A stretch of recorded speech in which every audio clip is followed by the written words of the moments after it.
তুমি কি কখনো শিশুর মাথার খুলি দেখেছ? নারকেলের খোসার মতো দ্বিখণ্ডিত পড়ে আছে। দেখেছ কোনো ব্যক্তিত্ববান পুরুষকে শিশুর মতো কাঁদতে? সান্তাহার জংশনের রেল লাইনে পড়ে থাকতে দেখেছ লজ্জাশীলা নারীর বিবস্ত্র মৃতদেহ? ওরা কোন পক্ষের তাতে কি আসে যায়? বাংলার সবুজ ঘাসের উপর মৃত্যুর বিভীষিকা, গণহত্যার বীভৎস উৎসবে মেতেছে। ওরা কারা? মা, আমাকে তোমার আঁচলে লুকিয়ে নাও। ওরা মানুষকে ধরে নিয়ে যাচ্ছে মৃত্যু শিবিরে। মানুষ যখন মানুষকে সংহার করে, পশুর মতো হত্যা করে, এর চাইতে লজ্জার কিছু নেই, আর কিছু হতে পারে না। ধন্যবাদ। Have you ever seen a child's head crushed like a coconut, or a proud man cry like a baby?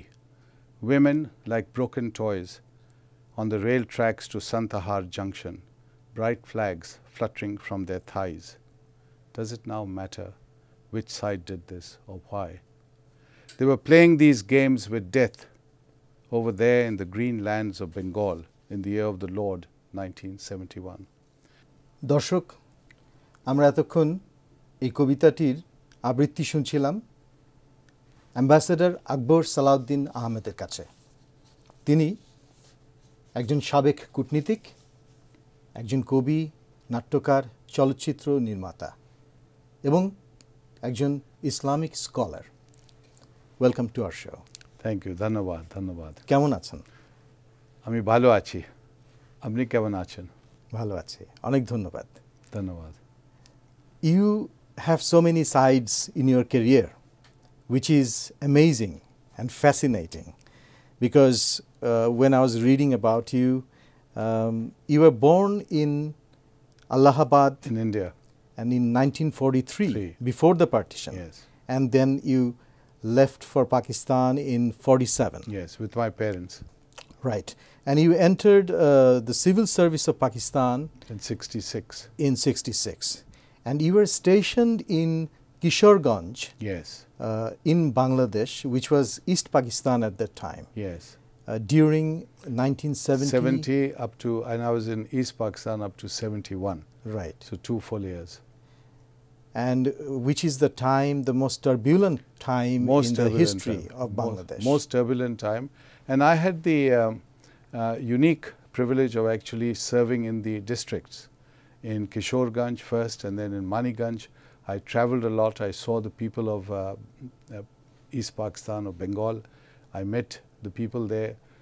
My impressions still remain half a century after those events and my period there, of people very intelligent, intellectually very curious, very warm, very hospitable, and with a great sense of culture, poetry, culture, literature. I was always impressed by that. There was a sense of a really high civilization. So I really took to what was then East Pakistan and enjoyed it.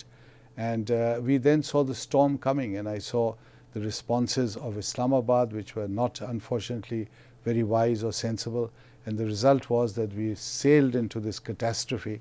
And when the shooting began and the firing began and the killing began, someone like me, a young assistant commissioner in charge of a district, found it shattering, because in a sense you were dividing myself into two, because I was there to protect these people. They were my charge. We felt very proud of being their assistant commissioner. In East Pakistan they called it SDM, subdivisional magistrate.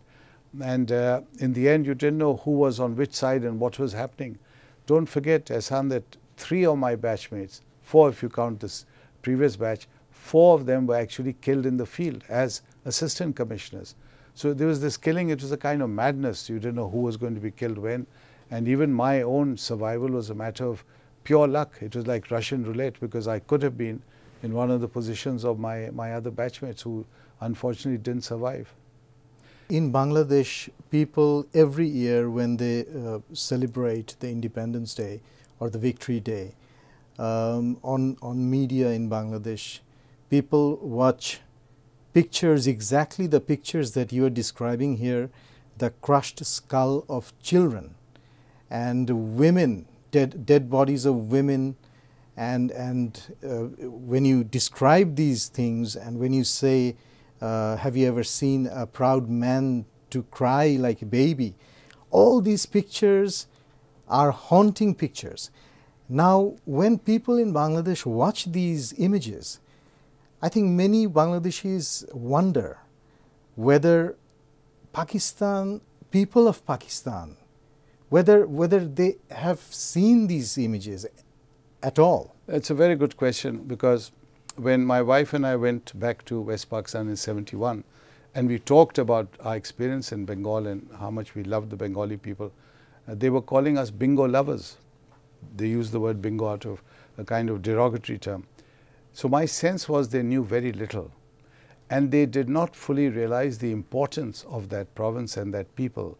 They had no idea about the history of that place. Remember, in any case, we are talking of the 60s and 70s, when communications were very different. There's no email, there's no internet, there are no telephones even. So you're really cut off. These two different wings are very much cut off. And today, I would urge both Bangladesh and Pakistan to begin to understand each other. These are two brothers. They've been through a very traumatic phase. I was privileged to have experienced it from the other side. And I would urge both to get to know each other better, to bridge the terrible divide that has divided them for so long, and all the anger and all the anxiety and the aggravation has to be set aside, and we have to look ahead and try to build bridges of peace and harmony, because the world we are living in is moving very fast.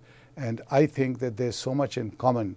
There's so much love. When I meet Bengalis, the way they respond to me, it's really, love is the word I'd use. I've never felt that they're saying, oh, this was a Pakistani and we are now Bangladesh. It's always been very, very warm. There's so much in common, the food, the culture, the memories. I really am amazed how the Bengali people, in spite of what they went through, and I've described this in my poem, still have this big heart and are prepared to embrace Pakistan. Similarly with Pakistan, I think they have to be aware of what the Bengalis experienced and the suffering they went through. And if the Bengalis would feel better, more relieved if the Pakistanis came and embraced them and said, brother, what happened, we are ashamed of it, we are sorry for it, they should do it, because it's the time to move ahead now. It's the time to acknowledge the pain that we caused each other. You mentioned the reconciliation process, the importance of the process, and also you mentioned that there should be an apology from Pakistan because of what happened in 1971, which never happened. The official apology Bangladesh never received. Thank you so very much for coming to our studio today, Ambassador Akbar Ahmed. In other words, can I call you Akbar Bhai? Please, I'll be honored if you call me Akbar Bhai. And let me say dhanyavad, let me thank you for really allowing me to go back half a century and revive memories of a time which had a lot of sweetness in my life and also a lot of sadness because of the way it all ended. But from my side, my heart is always clear and clean, and I really appreciated knowing the beautiful people and the beautiful land of Bangladesh.